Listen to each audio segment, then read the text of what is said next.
Hola, buenas tardes. Mi nombre es, soy el ingeniero Mauro Cortés González. El tema de hoy van a ser las derivadas de funciones.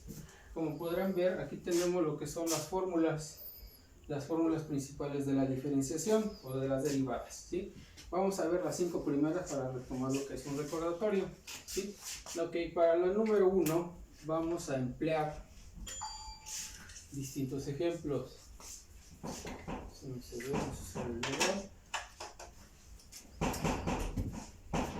Un ejemplo. La derivada de una constante con referente a x, eso va a valer 0, ¿sí? En la parte del denominador tenemos lo que es la variable, ¿sí? Esa es nuestra variable que vamos a utilizar. En este caso, por default, siempre vamos a utilizar la variable x, ¿sí? Entonces, si yo quiero derivar una constante que viene el 5 con respecto a la variable x, de acuerdo a la fórmula número 1 me va a decir que va a valer 0, ¿sí? Este es para el primer ejemplo. Otro ejemplo, en dado caso de que tuviéramos un radical también con referente a x, y de acuerdo a la número 1 va a ser 0. Otro ejemplo, si tuviéramos que derivar con respecto a arroba, sabiendo que x es la variable, esa tendría que valer 0 por la fórmula número 1. Pero ¿qué pasa si yo cambio lo que es mi variable? En vez de que x ya no sea variable, puede ser cualquier literal del abecedario.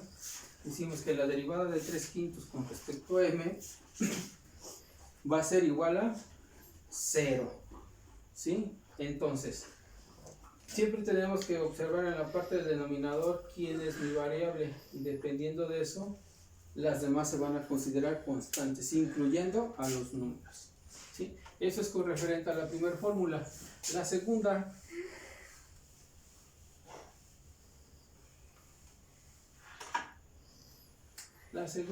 me dice que la diferencial de x con respecto a x siempre va a ser 1. Ok, si yo tengo derivada de arroba con respecto a arroba, va a ser 1, ¿sí? Primer ejemplo. Segundo ejemplo, si yo digo derivo de y con respecto a y, es igual a 1, ¿sí?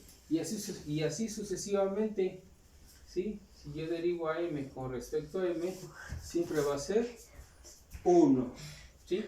Esto es con referente a la fórmula número 2, ¿sí? Entonces, vamos a pasar a la que sigue.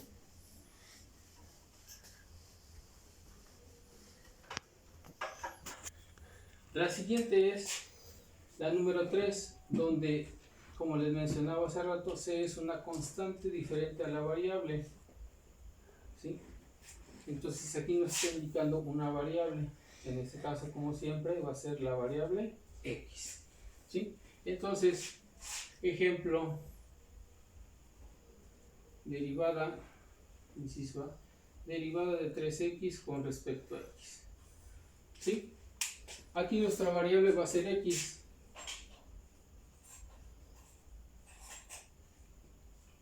El 3 va a ser mi constante.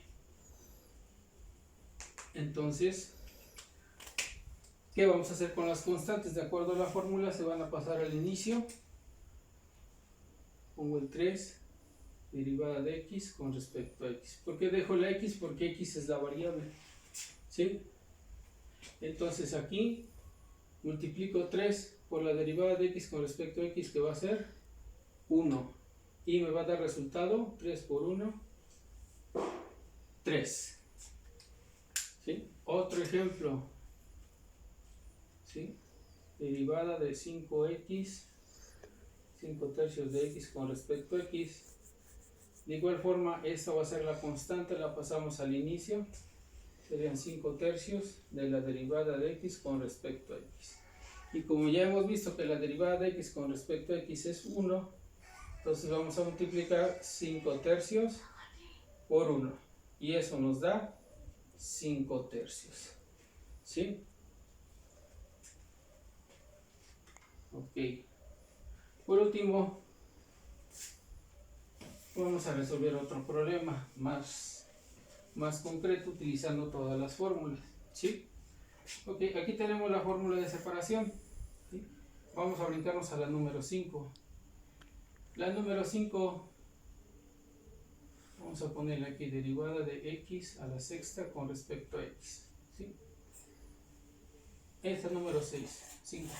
Entonces, donde n es igual a 6, la fórmula me dice n serían 6x n menos 1, 6 menos 1. Por lo tanto, mi respuesta va a ser 6x, 6 menos 1 a la quinta. Y con esto ya tengo la derivada de la función, ¿sí?